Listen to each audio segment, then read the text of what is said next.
ഇന്ന് തന്നെ ഡൗൺലോഡ് ചെയ്യൂ. കാണൂ നിങ്ങളുടെ ഫേവറേറ്റ് ഷോസ്.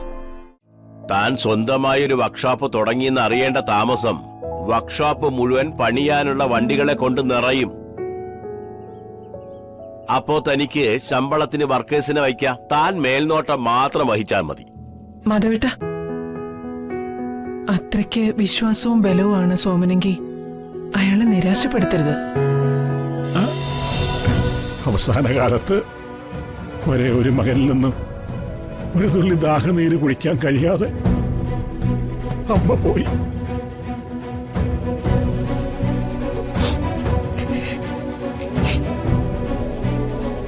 അങ്ങനെ ഭൂതകാലവും ഭാവികാലവും നഷ്ടപ്പെട്ട രണ്ട് അനാഥരായി നമ്മൾ മാത്രം ബാക്കിയായി.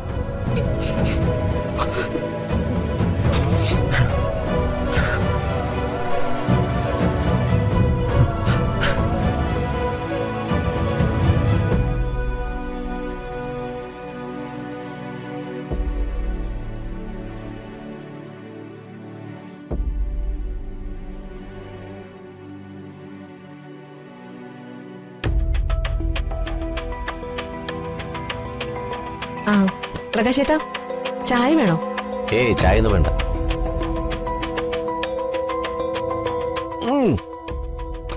ഇതിലുപ്പില്ലല്ലോ.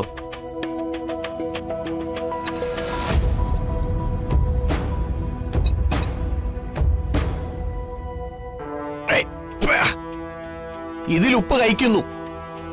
നീ എന്താ ഇതിൽ ഉപ്പ് ഒരു തട്ടിയോ? ഞാനൊന്ന് നോക്കട്ടെ. നോക്ക്.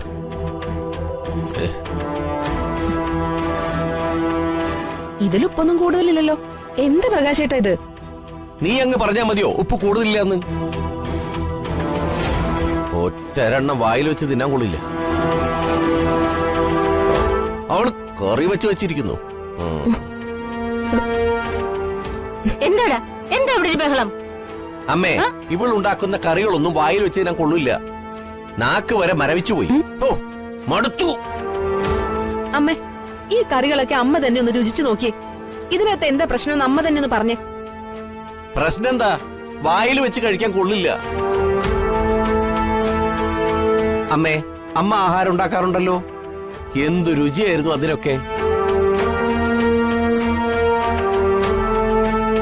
മുളകാണെങ്കിലും ഉപ്പാണെങ്കിലും പുളിയാണെങ്കിലും എല്ലാം എന്തു പാകത്തിനാ അമ്മ വെക്കുന്നത്.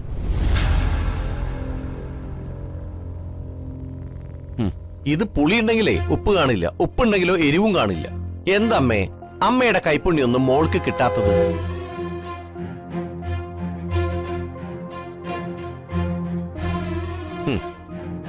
അമ്മയുടെ കൈകൊണ്ടുണ്ടാക്കിയ ആഹാരം കഴിക്കാനേ കൊതിയാവുന്നമ്മേ. ഇനി മുതലേ അമ്മ പാചകം ചെയ്താ മതി.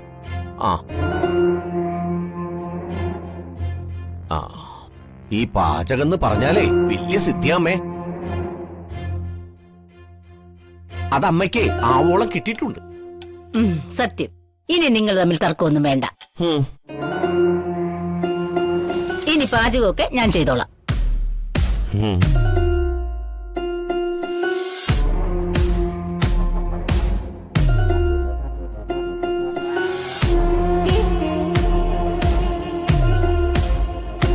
എന്റെ പാചകം നല്ലതാണെന്ന് പറഞ്ഞിരുന്ന പ്രകാശേട്ടന് ഇത് എന്തു പറ്റി?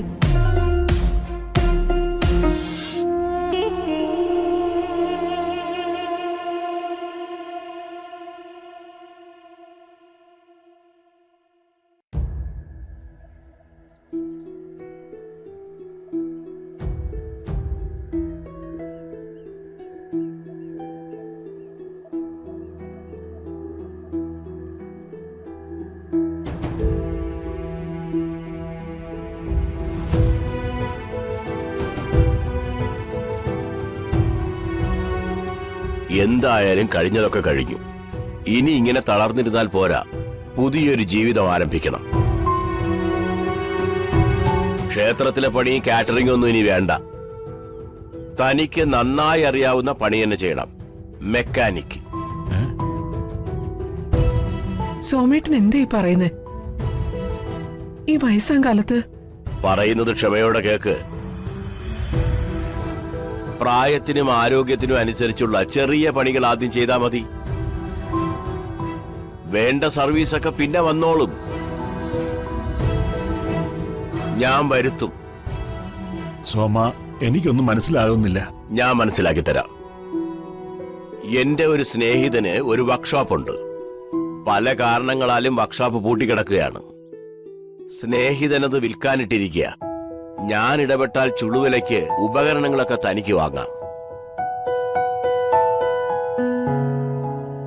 താൻ വീട് വയ്ക്കാൻ വാങ്ങിച്ച പറമ്പിൽ ഒരു ചെറിയ വർക്ക്ഷോപ്പൊക്കെ തട്ടിക്കൂട്ടാം. കാര്യം ശരി തന്നെ. പക്ഷെ ഉപകരണങ്ങൾ വാങ്ങാനും വർക്ക്ഷോപ്പ് കെട്ടാനും ഒക്കെ കൈ പണം വേണ്ടേ? തനിക്ക് ആവശ്യമുള്ള പണം മാധവേട്ട, എന്നെ ഒരു അന്യനായിട്ടാണ് കാണുന്നതെങ്കിൽ എന്റെ സഹായമായിട്ടല്ല, കടമായിട്ട് തരാം.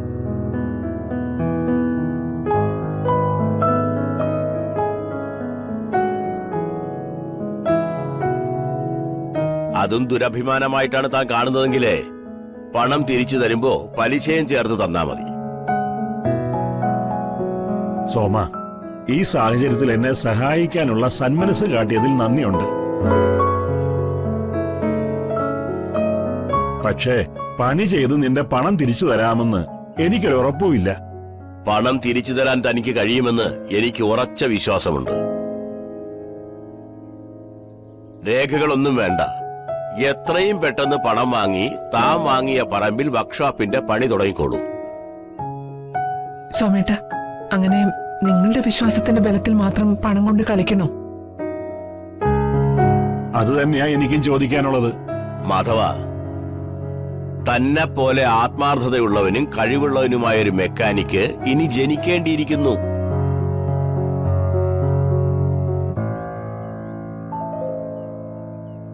താൻ സ്വന്തമായൊരു വർക്ക്ഷോപ്പ് തുടങ്ങിയെന്ന് അറിയേണ്ട താമസം വർക്ക്ഷോപ്പ് മുഴുവൻ പണിയാനുള്ള വണ്ടികളെ കൊണ്ട് നിറയും.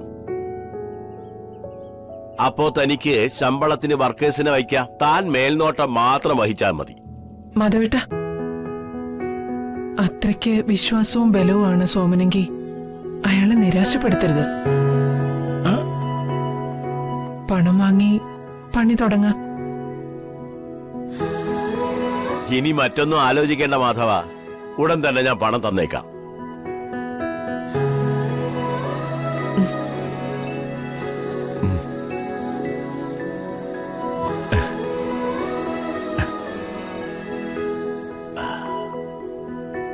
സോമ,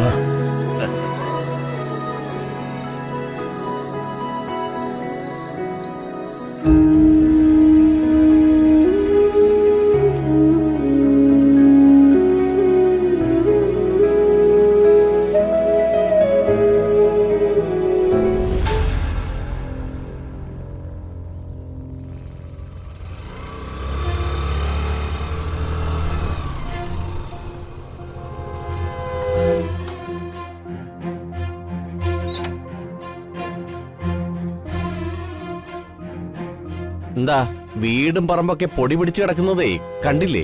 വീട്ടുടമസ്ഥയ്ക്ക് വീട് വൃത്തിയാക്കുന്ന കാര്യത്തിലേ തീരെ ആത്മാർത്ഥതയില്ല. മാനത്തെ കൊട്ടാ